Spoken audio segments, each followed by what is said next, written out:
آدم علیہ السلام کی پیدائش، فرشتوں کو سجدے کا حکم، شیطان کا انکار۔ اللہ تعالیٰ نے آدم کو مٹی سے پیدا کیا اور ان کا خمیر تیار ہونے سے پہلے ہی اس نے فرشتوں کو یہ خبر دی کہ وہ بہت جلد مٹی سے ایک مخلوق پیدا کرنے والا ہے جو بشر کہلائے گی اور زمین میں ہماری خلافت کا شرف حاصل کرے گی۔ آدم کا خمیر مٹی سے گوندھا گیا اور ایسی مٹی سے گوندھا گیا جو نت نئی تبدیلی قبول کر لینے والی تھی۔ جب یہ مٹی پکی ٹھیکری کی طرح آواز دینے اور فنفنانے لگی تو اللہ تعالیٰ نے اس مٹی کے پتلے میں روح پھونکی اور وہ ایک ہی وقت میں گوشت پوست ہڈی پٹھے کا زندہ انسان بن گیا اور ارادہ، شعور، حصے، عقل اور وجدانی جذبات و کیفیات کا حامل نظر آنے لگا۔ اب فرشتوں کو حکم ہوا کہ تم اس کے سامنے سجدے میں گر جاؤ۔ فوراً تمام فرشتوں نے ارشاد کی تعمیل کی، مگر ابلیس شیطان نے غمنڈ اور سرکشی کے ساتھ صاف انکار کر دیا۔ اللہ تعالیٰ اگرچہ غیب کا علم رکھنے والا اور دلوں کے بھیدوں تک کو جاننے والا ہے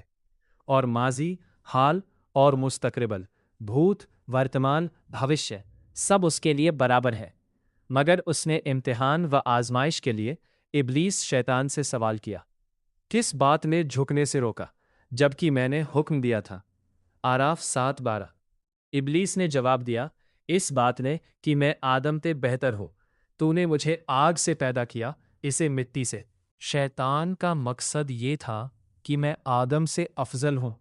اس لیے کہ اللہ نے مجھ کو آگ سے بنایا ہے اور آگ بلندی اور برتری چاہتی ہے، اور آدم خاک ہی مخلوق، بھلا خاک کو آگ سے کیا نسبت؟ میں تمام حالتوں میں آدم سے بہتر ہوں،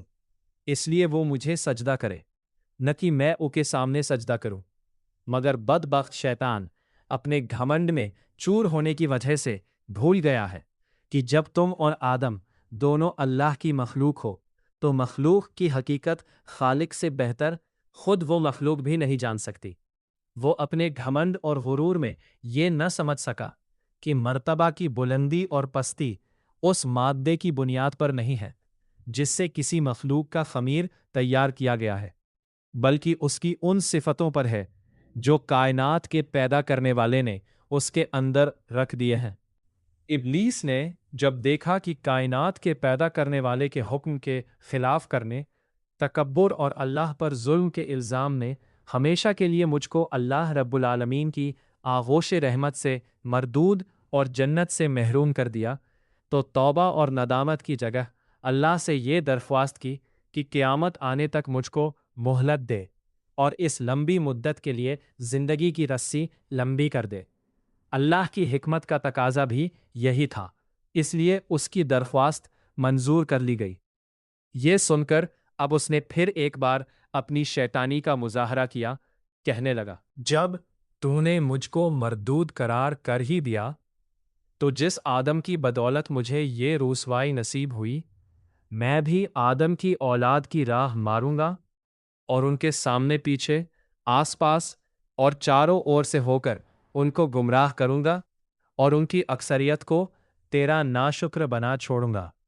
البتہ تیرے مخلص بندے میرے فریب کے تیر سے گھائل نہ ہو سکیں گے اور ہر طرح محفوظ رہیں گے۔ اللہ نے فرمایا، ہم کو اس کی کیا پرواہ، ہماری فطرت کا قانون مکافات عمل اور پاداش عمل اٹل قانون ہے، پس جو جیسا کرے گا ویسا بھرے گا، اور جو بنی آدم مجھ سے روگردانی کر کے تیری پیروی کرے گا وہ تیرے ہی ساتھ میرے عذاب کا حقدار ہوگا۔ جا اپنی ذلت اور رسوائی اور خراب قسمت کے ساتھ یہاں سے دور ہو اور اپنی اور اپنے پیروکاروں کی ابدی لعنت جہنم کا انتظار کر۔ فرشتوں نے یہ سنا تو حیرت میں رہ گئے اور اللہ کے دربار میں عرض کیا کہ اگر اس ہستی کی پیدائش کی حکمت یہ ہے کہ وہ دن رات تیری تسبیح و تحلیل میں لگا رہے اور تیری تقدیس اور بزرگی کے گن گائے، تو اس کے لیے ہم حاضر ہیں، جو ہر لمحہ تیری حمد و ثنا کرتے اور بے چون و چرا تیرا حکم بجا لاتے ہیں۔ ہم کو تو اس خاکی سے فتنہ و فساد کی بو آتی ہے، ایسا نہ ہو کہ یہ تیری زمین میں خرابی اور خوریجی پیدا کر دے۔ اے اللہ، تیرا یہ فیصلہ آخر کس حکمت پر مبنی ہے؟ بارگاہ الہی سے ایک تو ان کو یہ ادب سکھایا گیا کہ مخلوق کو خالق کے معاملوں میں جلد بازی سے کام نہ لینا چاہیے، اور اس کی جانب سے حقیقت حال کے ظاہر ہونے سے پہلے ہی شک و شبہ کو سامنے نہ لانا چاہیے، اور وہ بھی اس طرح کہ اس میں اپنی برتری اور بڑائی کا پہلو نکلتا ہو۔ کائنات کا پیدا کرنے والا ان حقیقتوں کو جانتا ہے جن کو تم نہیں جانتے، اور اس کے علم میں وہ سب کچھ ہے جو تم نہیں جانتے۔